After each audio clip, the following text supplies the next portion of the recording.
ఢిల్లీ ఎన్నికల్లో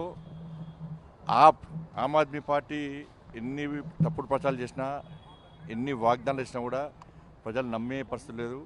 ఒక జైలుకు పోయిన వ్యక్తి, అక్రమంగా కేసులో జైలుకు పోయిన వ్యక్తి, అక్రమ సంపాదనలో జైలుకు పోయిన వ్యక్తి, అక్రమ దందాలో జైలుకు పోయిన వ్యక్తి ఇవాళ రాష్ట్ర ప్రజలు ఏ విధంగా పాలిస్తారనేటువంటి విషయాన్ని వాళ్ళ ప్రజలు గమనించారు.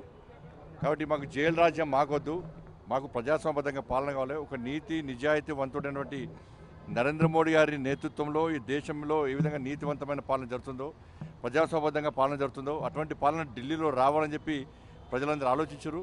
అందుకే చీపుడుతో మొత్తం ఊడ్చి సాఫ్ చేసినటువంటి పరిస్థితి ఇలా ఢిల్లీలో చూస్తున్నాం.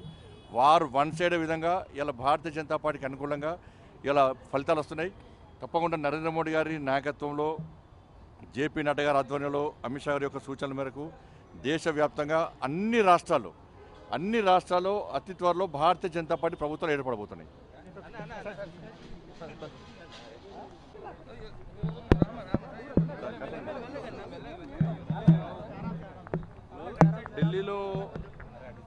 ఢిల్లీలో మేధావి వర్గంతో పాటు, సామాన్య ప్రజలతో పాటు మేధావి వర్గం అంతా కూడా భారతీయ జనతా పార్టీకి ఓటేసింది. ముఖ్యంగా ఉద్యోగస్తులు అందరూ కూడా భారతీయ జనతా పార్టీకి ఓటేశారు. కాబట్టి ఢిల్లీ మాదే, నెక్స్ట్ జరిగేటువంటి ఎమ్మెల్సీ ఎన్నికలు కూడా మాయే. ఇక్కడ కూడా మేధావి వర్గానికి అప్పీల్ చేస్తా ఉన్నా, ఉపాధ్యాయులకు అప్పీల్ చేస్తా ఉన్నా, నిరుద్యోగ యువతకు అప్పీల్ చేస్తా ఉన్నా. ఎమ్మెల్సీలో ప్రశ్నించేది భారతీయ జనతా పార్టీ. అధికార పార్టీకి ఓటేస్తే ప్రశ్నిస్తే సస్పెండ్ చేస్తారు పార్టీలకు వెళ్ళి. ఇలా ప్రశ్నించేది భారతీయ జనతా పార్టీ.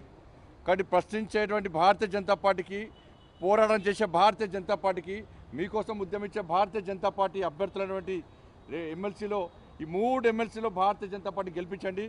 ఢిల్లీ మేధావి వర్గం ఏ విధంగా మంచి నిర్ణయం తీసుకుందో అదే నిర్ణయాన్ని తెలంగాణ రాష్ట్రంలోని 3 ఎమ్మెల్సీ ఎన్నికల ప్రాంతంలో మేధావి వర్గము ఇలా ఆలోచించి మీ ఓటును వేయించుకొని ఢిల్లీ మాదే, ఇక్కడ 3 ఎమ్మెల్సీలు మాయే.